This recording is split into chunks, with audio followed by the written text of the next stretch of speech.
राधे राधे, जय श्री कृष्णा। मैं सीमा सिंह बड़ों को चरण स्पर्श, छोटों को प्यार और बराबर वालों को तहे दिल से नमस्कार करती हूँ। अब हम सावन मास के महात्म्य का 18वां अध्याय सुनेंगे। अब तक हमने 17 अध्याय सुने हैं। अगर आपका कोई भी अध्याय सुनने से छूट गया है तो डिस्क्रिप्शन बॉक्स में मैं उसका लिंक छोड़ दूंगी। आप वहां से अपना छूटा हुआ अध्याय सुनकर पुण्य लाभ कमा सकते हैं। और अगर आपको यह अध्याय अच्छा लगे तो इसे ज़्यादा से ज़्यादा लाइक करें, अपने दोस्तों और रिश्तेदारों में ज़रूर शेयर करें ताकि उन्हें भी सावन मास के महात्म्य को सुनने का संपूर्ण फल प्राप्त हो और आपको इसका पुण्य लाभ मिले। और साथ ही आपसे एक करुण रिक्वेस्ट है कि अगर अभी तक आपने मेरे चैनल को सब्सक्राइब नहीं किया है तो कृपया मेरे चैनल को सब्सक्राइब करें ताकि मेरा आगे आने वाला वीडियो सबसे पहले आपको मिले। धन्यवाद। आइए अब हम सावन मास के महात्म्य का 18वां अध्याय सुनते हैं। इस अध्याय को सुनने से पहले मैं आज आपको एक पौराणिक और सच्ची कहानी सुनाने जा रही हूँ। आइए अब हम सावन मास की स्नान की एक कहानी सुनते हैं। बात बहुत पुरानी है। एक गांव में 4 मित्र थे। एक बढ़ई, दूसरा दर्जी, तीसरा सुनार और चौथा ब्राह्मण।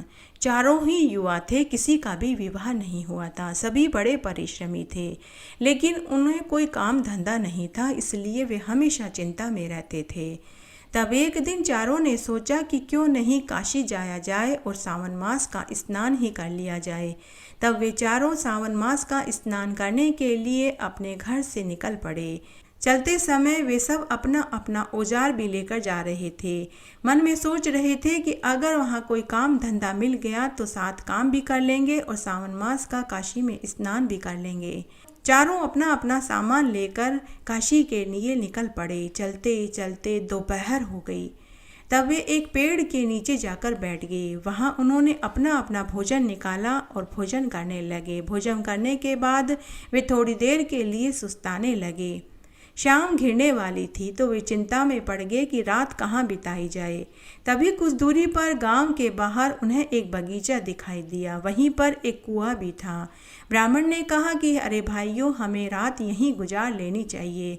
सुबह होते ही हमें निकलना चाहिए। रात को चलना ठीक नहीं है, कोई चोर लुटेरे मिल गए तो जान से हाथ धोना पड़ेगा।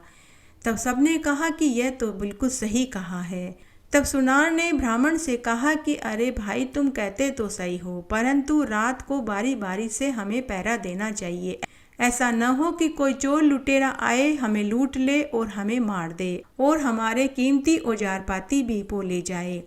इस बात को सबने ठीक माना। सबसे पहले पहरा देने के लिए बढ़ई बैठ गया। वह दिन भर का थका हुआ था। उसकी आंखों में नींद आ रही थी। समय काटने के लिए वह कुछ उपाय सोचने लगा। तभी उसने अपने औजार निकाले। वहीं पास में एक लकड़ी का बहुत भारी टुकड़ा पड़ा था। उसने उस लकड़ी को काटकर कड़ी मेहनत करी और 1-2 घंटे में ही उसने उस लकड़ी की पुतली बना दी। रात का पहला प्रहर बीत गया। तब बढ़ई ने दर्जी को जगाया और खुद सो गया। तभी दर्जी की नज़र पुतली पर पड़ी। उसने सोचा, अरे कितनी सुंदर पुतली है, परंतु बिना कपड़ों के ये अच्छी नहीं लग रही। तब उसने अपने झोले में से सुई, धागा और कपड़ा निकाला और पुतली के नाप का उसने कपड़े सिल दिए। पुतली को कपड़े पहना दिए। इतने में ही रात का दूसरा प्रहर बीत गया। दर्जी ने सुनार को जगाया और वह खुद सो गया। सुनार ने कपड़ों से सजी हुई पुतली देखी तो उसके भी आश्चर्य का ठिकाना नहीं रहा। सुनार सोचने लगा कि जब मैं सोया था तो यह पुतली यहाँ नहीं थी, अभी कहाँ से आ गई। चलो कोई बात नहीं, इसने कपड़े बहुत सुंदर पहन रखे हैं, लेकिन बिना गहनों के इसकी सुंदरता अधूरी है। यह विचार मन में आते ही उसने अपनी झोली में से औजार निकाले, सोने का टुकड़ा निकाला और उस पुतली के लिए सुंदर सुंदर गहने बना दिए। उसने हाथों में सोने की चूड़ियाँ, पाँव में चांदी के कड़ुले, सिर पर रखड़ी, गले में हार, पाँव में पायल, नाक के नथ, अंगूठी, सिर पर रखड़ी, घड़ी और उसे पहना दी। और उस सुनार ने सारे गहने पहना दिए। सारे गहने पहनते ही वह पुतली तो और भी सुंदर लगने लगी। इतने में ही रात्रि का तीसरा पहर बीत गया। तब सुनार ने ब्राह्मण को जगाया और सुनार खुद सो गया। ब्राह्मण ने पुतली को देखा तो वह बहुत सुंदर लग रही थी। ब्राह्मण ने मन ही मन सोचा कि यह कितनी सुंदर पुतली है, लेकिन यह निर्जीव है, कुछ बोल नहीं सकती। आखिर मेरी गुरु विद्या कब काम आएगी? अगर मैं इसमें प्राण फूंक दूं तो यह सोने में सुहागा हो जाएगी। यह पुतली बोलने लगेगी। सुबह होने वाली थी। उसने देर करना ठीक नहीं समझा। सबसे पहले उसने पुतली के चारों ओर एक घेरा बनाया, फिर उसके ऊपर जल छिड़के और मंत्र बोलना शुरू कर दिया। आधा घंटा ही बीता था कि पुतली में प्राण आ गए। पहले उसकी पलकें हिली, फिर होठ हिले और फिर वह मुस्कुराने लगी और अगले ही पल वह हाथ जोड़कर खड़ी हो गई। ब्राह्मण कुछ उससे पूछना चाहता, तभी बढ़ई की भी नींद खुल गई। पुतली का यह रूप देखकर उसे बड़ा आश्चर्य हुआ। ब्राह्मण ने उससे कहा कि मित्र, इससे तो मैं ही विवाह करूंगा। जानते हो, पहले ये बेजान पड़ी थी, मैंने इसमें प्राण डाले हैं। बढ़ई ने यह सुना तो उसे अच्छा नहीं लगा। वह बोला, तुमने यह भी नहीं सोचा कि यह आई कहाँ से? अरे, सबसे पहले लकड़ी का टुकड़ा थी ये। मैंने इसे घड़ कर पुतली बनाया है, इसलिए सबसे पहला हक तो मेरा बनता है। उन दोनों के जोर जोर से बोलने की आवाज दर्जी और सुनार ने भी सुनी। तब दर्जी ने कहा कि सच तो यह है कि इसका तन मैंने ढका है, इसे सुंदर सुंदर कपड़े सिलकर मैंने पहनाए हैं। इतने में ही वह सुनार बोला कि गहने तो मैंने पहनाए हैं, सबसे महंगी चीज तो इसे मैंने पहनाई है, इसलिए इसके साथ तो विवाह मैं ही करूंगा। उन चारों दोस्तों में लड़ाई बढ़ गई। पुतली एक और विवाह करने वाले 4 जन थे। उन चारों की लड़ाई को कैलाश पर बैठे बैठे महादेव और पार्वती जी देख रहे थे। तब पार्वती जी ने कहा कि हे देव, ये चारों तो एक पुतली के लिए लड़ रहे हैं, इनकी लड़ाई तो अब आपको ही निपटानी चाहिए। तब महादेव जी ने कहा कि हे पार्वती, तुम सच कहती हो। उसी समय महादेव और पार्वती जी ने एक ब्राह्मण दंपति का वेश बनाया और वे वहां प्रकट हो गए। महादेव और पार्वती जी उन चारों दोस्तों के पास गए और उनसे पूछने लगे कि तुम किस बात के लिए लड़ रहे हो। तब उन चारों दोस्तों में से जो ब्राह्मण था, उस ब्राह्मण ने महादेव और पार्वती जी को पूरी सच्चाई बताई। तब महादेव जी, जो ब्राह्मण के वेश में थे, उन्होंने चारों दोस्तों से कहा कि मैं एक ब्राह्मण हूँ और ये मेरी पत्नी है। हम दोनों सावन स्नान करने के लिए काशी जा रहे थे। तुम्हारी लड़ाई देख करके हम रुक गए। अरे भाइयों, मैं तुम्हारी लड़ाई का निपटारा तो जरूर करूँगा, लेकिन तुम्हें मेरी बात माननी होगी। अगर तुम मेरी बात मानो, स्वीकार करो, तो ही मैं तुम्हारी इस लड़ाई का निपटारा करूँ। तो चारों दोस्तों ने कहा कि हे ब्राह्मण देव, आप जो कुछ भी कहेंगे हमें स्वीकार होगा, इसलिए आप ही इस लड़ाई का निपटारा कीजिए। महादेव जी, जो ब्राह्मण के वेश में थे, वे कुछ देर के लिए आंखें बंद करके सोचने लगे और फिर वे बोले कि देखो, जिसने पुतली बनाई वह तो इस लड़की का बाप हुआ। भला क्या बाप बेटी से विवाह करेगा? बढ़ई को अपनी गलती का एहसास हुआ। उसने हाथ जोड़कर कहा कि हे ब्राह्मण देव, आप ठीक कहते हैं, मैं अपनी इस लड़की का कन्यादान करूंगा। तब वह ब्राह्मण जो महादेव जी के वेश में थे, वे बोले कि जिसने पुतली में प्राण डाले वह तो भगवान हुआ। भगवान तो बाप जैसा होता है। बोलो, क्या भगवान ही अपनी पैदा की हुई लड़की से विवाह करेगा? तभी ब्राह्मण दोस्त को भी अपनी गलती का एहसास हुआ। तब ब्राह्मण रूपी महादेव जी आगे बोले, जब भी किसी लड़की की शादी होती है तो उसके नाना मामा भात में लड़की के लिए कपड़े लेकर आते हैं। तो जिसने इसको कपड़े पहनाए वह तो इस लड़की का मामा हुआ। तो क्या मामा अपनी भांजी से शादी करेगा? तभी दर्जी को भी अपनी गलती का एहसास हुआ। तो दर्जी भी सिर झुकाकर हाथ जोड़कर खड़ा हो गया और वह बोला कि हे ब्राह्मण देव, आप सच कहते हैं। तब ब्राह्मण रूपी महादेव जी आगे बोले कि जब कन्या का विवाह होता है तो गहने तो दूल्हा ही लाता है, उसी के साथ इसका विवाह होना चाहिए। ब्राह्मण की बात में दम था। चारों दोस्तों ने खुशी खुशी यह बात स्वीकार कर ली। सुनार और पुतली का विवाह हो गया। ब्राह्मण ने मंत्र पढ़े, कन्यादान बढ़ई ने किया, आशीर्वाद भगवान महादेव और पार्वती जी ने दिया। उसके बाद वे चारों दोस्त नव नवेली दुल्हन को लेकर उस ब्राह्मण दंपति के साथ काशी में सावन स्नान करने के लिए चले गए। उन चारों दोस्तों को सावन मास के स्नान का फल मिला। वह फल इस प्रकार मिला कि जब सावन मास की समाप्ति के दिन वह ब्राह्मण दंपति ने उन चारों दोस्तों को और नवनवेली दुल्हन को साक्षात दर्शन दिए।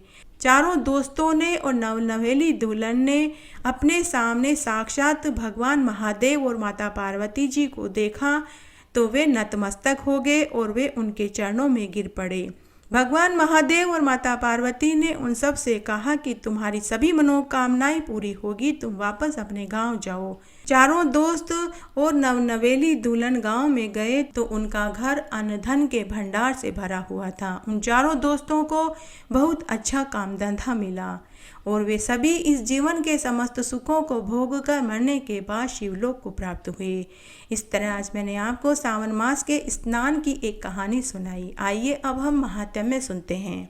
सनत कुमार भगवान शिव से कहने लगे कि हे दया सिंधु, हे कृपा सिंधु, कृपया अब आप मुझे सावन मास की दशमी का महात्म्य भी सुनाइए। हे महादेव जी, हे देवों के देव, आपके मुखारबिंद से सावन मास के महात्म्य को सुनकर मैं कृतकृत्य हो गया।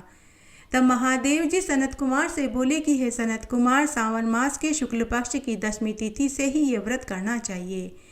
इस व्रत का नाम आशा दशमी व्रत के नाम से जाना जाता है तथा 12 मास तक निरंतर व्रत करके सावन शुक्ल दशमी को ही इसका उद्यापन करना चाहिए।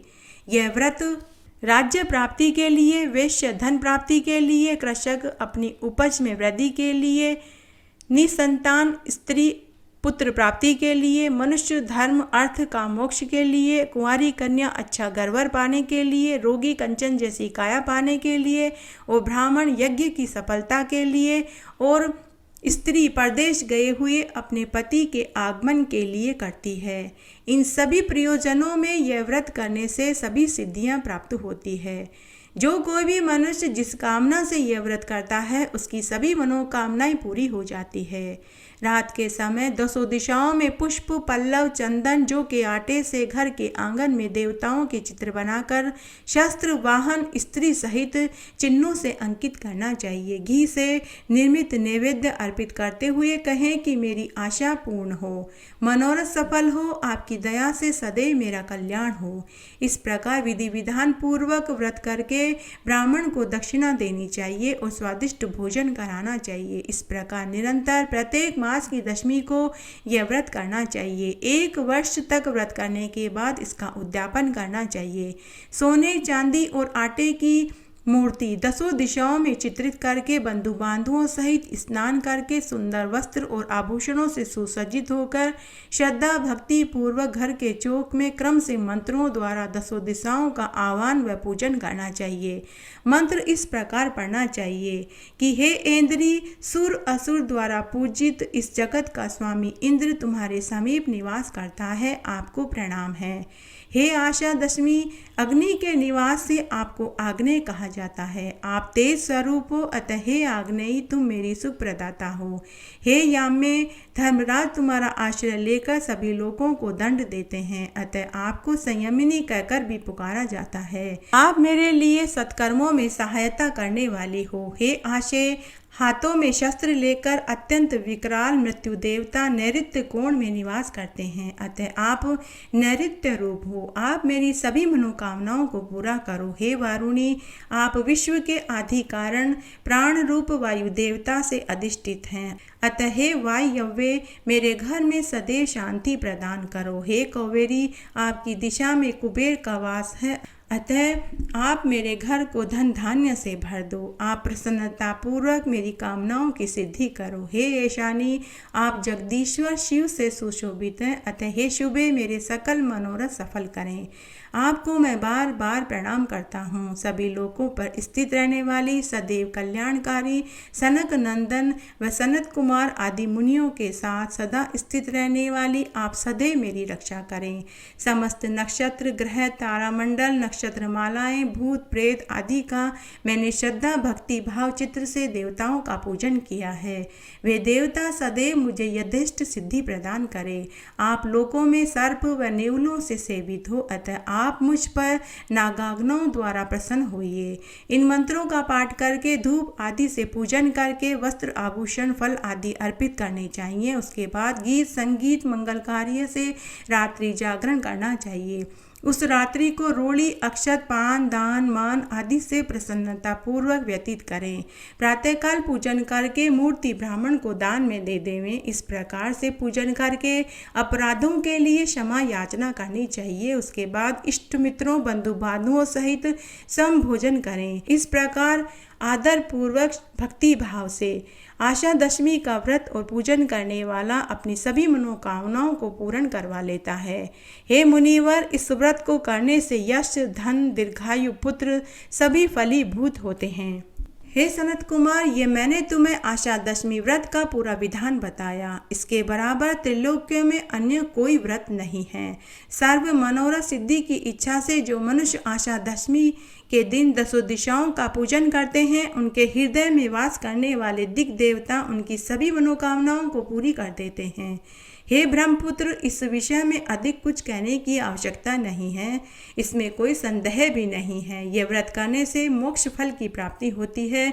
इसके समान त्रिलोक में कोई दूसरा व्रत नहीं है। इस प्रकार आज मैंने आपको सावन मास के महात्म्य का 18वां अध्याय सुनाया। आशा करती हूँ यह आपको जरूर पसंद आएगा। मेरे साथ बने रहने के लिए आपका धन्यवाद। आगे की कथा कहानी के लिए भी आप इसी तरह से मेरे साथ बने रहें। धन्यवाद।